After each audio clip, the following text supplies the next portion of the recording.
Radio சிட்டியின் பக்தி studio. இன்னைக்கு நம்ம பேச போறது சொரிமுத்து ஐயனார் கோவில். இது எங்க இருக்கு அப்படின்னா திருநெல்வேலி மாவட்டத்துல காரையாறுல இருக்கு. ரொம்ப பழமையான கோவில், கிட்டத்தட்ட ஒரு 1000-2000 வருடங்களுக்கு முந்தைய கோவில் அப்படின்னு சொல்றாங்க. இங்க தல விருட்சமா இலுப்பை மரம் இருக்கு. இங்க இருக்கக்கூடிய தீர்த்தம் பான தீர்த்தம். சொரிமுத்து ஐயனார் கோவில் அப்படிங்கிறது அந்த வட்டாரத்துல ரொம்ப ரொம்ப பிரபலம்.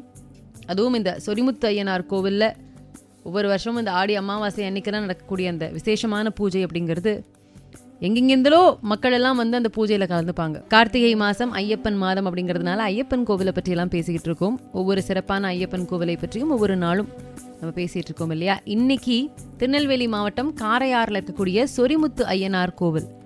இந்த கோவில் கிட்டத்தட்ட 2000 வருடங்கள் பழமையான கோவில்னு சொல்றாங்க. முருகனுக்கு எப்படி அறுபடை வீடு இருக்கு, அது போல ஐயப்பனுக்கும் சொரிமுத்து ஐயனார் கோவில், அச்சன் கோவில், ஆரியங்காவு, குளத்துப்புழா, பந்தளம், சபரிமலைன்னு அறுபடை வீடு இருக்குன்னு சொல்றாங்க. சபரிமலையில தான் சாஸ்தா முதல்ல அமர்ந்தார் அப்படின்னு சொல்றது உண்டு. ஆனா அதுக்கும் முன்னாடியே அமைந்த கோவிலாக இந்த சாஸ்தா கோவில் கருதப்படுது.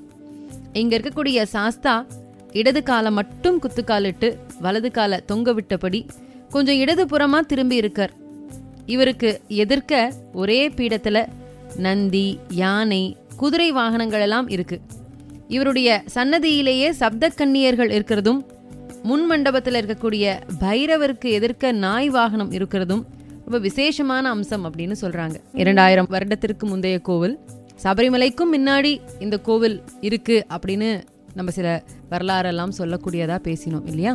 இந்த சொரிமுத்து ஐயனார் ரொம்ப ரொம்ப விசேஷமானவர். பொதுவாக குலதெய்வம் யாரு அப்படின்னு தெரியாதவங்க எல்லாம் இந்த சொரிமுத்து ஐயனாரை வந்து வழிபாடு செய்யறதுங்கிறது இந்த திருநெல்வேலி வட்டாரத்துல குறிப்பா அந்த பாவநாசம் சுற்றி இருக்கக்கூடிய அந்த இடங்கள்ல எல்லாம் ஒரு வழக்கம் இருக்கு. யாருக்காவது குலதெய்வம் தெரியலன்னா அவங்க சொரிமுத்து ஐயனாரை தான் குலதெய்வமாக வழிபாடு செய்வாங்க. மகாலிங்கம், சொரிமுத்து ஐயனார், சங்கிலி பூதத்தார், பிரம்மராட்சசி, தளவாய் மாடன், தூசி மாடன், பட்டவாரியார், அகத்தியர், பேச்சியம்மன், சுடலை மாடன், இருளப்பன், இருளம்மன், கரடி மாடசாமி, மொட்டையர், பாதாள கண்டிகை, கும்பாமணி, இந்த காவல் தெய்வங்கள் எல்லாம் இங்க இருக்காங்க. பக்தர்கள் பிரார்த்தனைக்காக இங்க ஒரு மரம் இருக்கு. அந்த மரத்துல மணி கட்டுவாங்க. அப்படி கட்டக்கூடிய மணிகளை மரம் சாப்பிட்டுடுச்சுன்னா, விழுங்கிடுச்சுன்னா அப்படி இருக்கும். அந்த மாதிரி அந்த மணிகள் எல்லாம் உள்ளேயே பதிஞ்சிருமா. இதை மணி விழுங்கி மரம் அப்படின்னே இந்த மரத்தை சொல்றாங்க. இந்த கோவிலினுடைய தல வரலாறு அப்படின்னு நம்ம பேசும்பொழுது, தல பெருமை அப்படின்னு பேசும்பொழுது, பொதிகை மலை மேல இருக்கக்கூடிய இந்த கோவில்ல ஆடி அமாவாசைங்கிறது ரொம்ப ரொம்ப விசேஷம், பிரசித்தம்.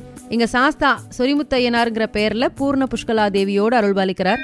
சபரிமலைக்கு போகக்கூடியவங்க சாஸ்தாவினுடைய முதல் கோவிலான இங்க வந்து மாலை போட்டுக்கிறாங்க. பந்தள மன்னர் அரண்மனையில வளர்ந்து வந்த சாஸ்தாவினுடைய அம்சமான ஐயப்பன் தன்னுடைய இள வயதுல இந்த பகுதிக்கு தான் முதலாக வீர விளையாட்டு விளையாடுறதுக்கு வந்தாராம், அதாவது கத்துக்கிறதுக்கு வந்தாராம். அதன் காரணமாக இங்க முதல்ல கோவில் எழுந்ததாகவும், அடுத்ததாக அவருடைய வரலாற்று நிகழ்வுகள் நடந்த குளத்துப்புழை, ஆரியங்காவு, அச்சன் கோவில் தலங்கள்ல கோவில்கள் எழுப்பப்பட்டதாகவும், இறுதியாக அவர் தவம் மேற்கொண்ட அந்த சபரிமலை போனப்பதான் சபரிமலை கோவில் தோன்றினது அப்படிங்கிற ஒரு கருத்தும் இருக்கு. இந்த கோவிலை பத்தி இன்னும் சொல்லணும்னா, இந்த பகுதியில் வாழ்ந்த முத்துப்பட்டன் அப்படின்னு சொல்லப்படக்கூடியவர் சூழ்நிலை காரணமாக அது 2 பெண்களை காதல் திருமணம் செஞ்சுக்கிறார். பசுக்களை பாதுகாக்கக்கூடிய ஒரு போர்ல மரணம் அடைகிறார். அவரை பட்டவராயன்னு கூப்பிடுவாங்க. இந்த கோவிலினுடைய ஒரு பகுதியில் அவருக்கு சன்னதியும் இருக்கு. பொம்மக்கா திம்மக்கான்னு தன்னுடைய மனைவியரோட பட்டவராய சுவாமி இங்க அருள்பாலிக்கிறார். தன்னுடைய மாமனாரினுடைய உத்தரவுப்படி காதல் திருமணம் செஞ்சுக்கிறதுக்காக செருப்பு தைக்கக்கூடிய பயிற்சியும் எடுத்துக்கிட்டாராம். அப்படி அவரை செருப்பு தைக்கக்கூடிய பயிற்சியும் எடுத்துக்கிட்டதுனால இவருடைய சன்னதியில பக்தர்கள் செருப்பை காணிக்கையாக கட்டுறாங்க. முதல் வருஷம் கட்டப்படக்கூடிய செருப்பை அடுத்த வருஷம் போய் பார்த்தா அது தேஞ்சு போயிருக்குமா. பட்டவராயரே இந்த செருப்பை பயன்படுத்துறார் அப்படின்னு பக்தர்கள் பரவசத்தோட நம்புறாங்க. ரொம்ப ஒரு விசேஷமான கோவில் இது. இது வனப்பகுதிங்கிறதுனால ஆட்களும் அதிகமா வந்து போறதில்ல, போறவங்களும் இந்த செருப்புகளை தொடரதும் இல்லை. அப்படி இருந்தும் செருப்பெல்லாம் தேஞ்சு போயிருக்கு அப்படின்னா இது கலியுக அதிசயம் அப்படின்னு தான் சொல்றாங்க. இங்க இவர்கிட்ட அந்த பட்டவராய சுவாமி கிட்ட வேண்டிக்கிட்டா கால்நடைகள் நோய்கள் இல்லாம இருக்குமா. இந்த ஒரு நம்பிக்கை இங்க இருக்கக்கூடிய மக்கள் கிட்ட இருக்கு. 1000-2000 வருடங்களுக்கு முந்தைய கோவிலான சொரிமுத்து ஐயனார் கோவில் பாபநாசத்துல இருக்கு. அதாவது பாபநாசத்துல காரையார்னு ஒரு இடம் இருக்கு. அந்த காரையாறுல தான் சொரிமுத்து ஐயனார் கோவில் இருக்கு.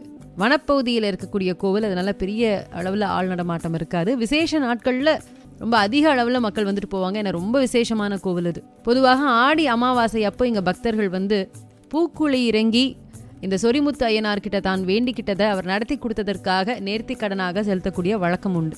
இங்கே ரெட்டை யானை விநாயகரும் இருக்கார். இலுப்ப மரம் இருக்கு. இதை மணி விழுங்கி மரம்னு சொல்றாங்க. பக்தர்கள் பிரார்த்தனைக்காக இந்த மரத்தில் கட்டக்கூடிய மணிகளை மரம் விழுங்கிடுச்சுன்னா எப்படி இருக்கும், அந்த மாதிரியே உள்ளேயே பதிஞ்சிரும். இது பக்தர்களினுடைய காணிக்கையை சுவாமி ஏத்துக்கிட்டதனுடைய அடையாளமாக இருக்கிறதாக இங்க இருக்கக்கூடிய மக்கள் சொல்றாங்க. இந்த மரத்துக்கு கீழே சங்கிலி பூதத்தார், மொட்டையார், பாதாளகண்டிகை, கும்பாமணி, இந்த காவல் தெய்வங்கள் எல்லாம் இருக்கு. பக்கத்திலேயே ஒரு விநாயகர் இருக்கிறார். இவருக்கு 2 பக்கமும் 2 யானைகள் இருக்கிறது அப்படிங்கிறது ரொம்ப வித்தியாசமான அமைப்பாகவும் சொல்றாங்க.